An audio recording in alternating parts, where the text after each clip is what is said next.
Okay, this is the second video for physical education and music, and we were talking about obesity. My daughter called me on the other one, and it made my video stop.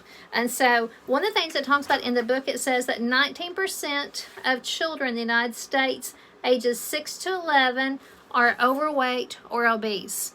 That number should really upset you. That's a lot.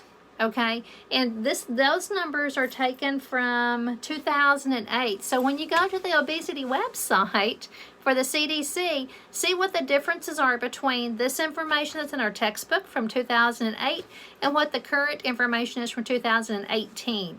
Look at that and see the difference, and I want you to form an opinion on that. Is it surprising to you? Is it not surprising to you? What are your thoughts on the obesity levels of our kids and adolescents in the United States? It gives you younger children, it gives you adolescents, and it gives you adults in school and out of school. And I believe that's the 3 or 4 categories that it's broken into on that website. Now, in order to be able to get your heart rate up for the amount of time that needs to be, you need to have a continual heart rate speed of moderate exercise for 20 minutes at a time. Now, it's recommended that kids in the classroom or kids in general have 60 minutes of exercise a day. Okay, that's a day, that's not a week. How many kids in our schools get 60 minutes of continual exercise at a time? Zero. Zero in elementary. How long is your PE period? Usually 30, 40 minutes. 60 minutes is recommended. It takes 20 minutes to get to the optimal heart rate of the exercise that your heart needs to remain healthy. What do we hit that? How many times do your kids have PE in a week? Once a week? Are they physically active for 20 minutes straight? Check it out. See what you can find. It's really interesting when you start looking at the school districts and what we're doing compared to other states in the United States. I would really encourage you to look at data from other states on my obesity website to see what other states, who's the healthiest state, who's the least healthiest state, and where do we lie in the percentages. Look that up and see if you can find it. Okay, now going on to physical exercise. In our book, it talks about light, leisure time, moderate, and vigorous exercise. Okay, now when we think about those 4 different types of exercise, what would you depict as light? Moving around, walking around your building, is that considered exercise? Maybe walking to the mailbox and back, would that be what we would call light or leisure time exercise? How many of us actually do moderate exercise? Moderate exercise, moderate breathing of heart rate. Okay, so when we think about in our books, it goes through and talks about the intensity of the moderate intensity exercise refers to a level. I've botched that all up. Moderate intensity exercise refers to a level of exercise in which a person should experience an increase in breathing or heart rate. So when you're doing moderate exercise, that might be like you are jogging around, or maybe you're playing an activity, or you're interacting with the kids on the playground. Maybe you're doing some jumping jacks in the classroom to get their blood pumping. You're getting out of breath. How quickly are you getting out of breath compared to how they are getting out of breath? Or is everybody out of breath? I want you to focus on that and see what you think, see what you see. What do you notice with the kids in the classrooms? What do you notice with the kids in PE classrooms? What's happening? Are they out of breath quicker, or can they sustain longer?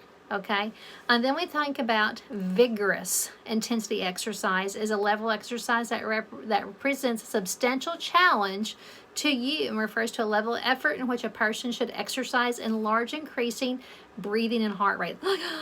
You're breathing really, really hard and fast. Like, say you've been doing, like maybe you're walking for a quarter mile, jogging for a quarter mile, walking for a quarter, jogging for during that jogging, maybe you're starting to get some vigorous intensity exercise because maybe you haven't done that in a while, or maybe you're doing a walk-run activity. Okay, this is thinking about us. The kids in our classrooms need to have that. And we're running back and forth, running some laps in the gymnasium, back and forth, see how fast you can get there. Go to touch a line and come back. We do this with all the different kids in the classrooms. You can do this in the hallway if your principal allows it. Always talk to your principal about doing activities like that. You can do it silently. I've done it at church before. Silently run to the other end and back and pick up a Bible drill and come back, and you have to tell me what it is, or match it up with something else. But in the classroom setting, you could go down and have them go to a multiplication fact, bring it back and tell you what it is. Go down and find a piece of a scientific process, come back and put it in the order that it falls within. Maybe you have some charts or graphs. You know, think about how you can integrate physical education in the classroom is really important. But getting that heart rate up is the most important thing. It also says, you know, I've talked about that kids need to have 60 minutes of physical exercise a day. In the chapter on 189, it says children ages 5 to 18 should engage in a minimum of 60 minutes of moderate to vigorous physical activity a day.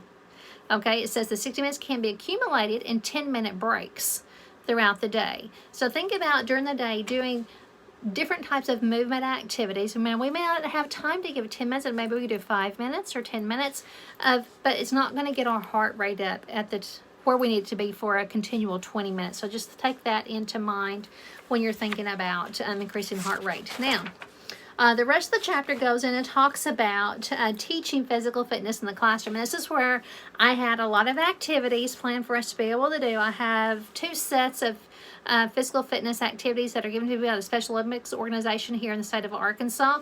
And I hate that we're not going to be able to do that in the classroom, because we're going to set up a circuit where we're going to practice tossing, jumping, hopping. We're going to do some slight jogging or running.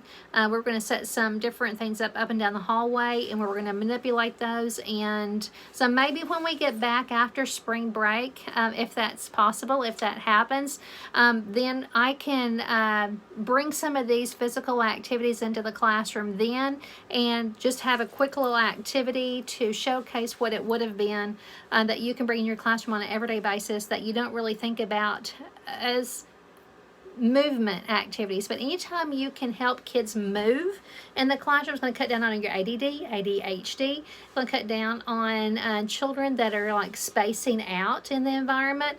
And so there's lots of examples of activities that you may have seen in the classroom, or with what I was going to show you would have worked. And so when we get back, hoping so. If not, I will set something up and have some of my colleagues, I'm sure you'd enjoy seeing that, go through and demonstrate some of these activities that I want you to see that you can do and implement in the classroom space to help the children be able to be more active and physically fit. And so those are the highlights of the chapter.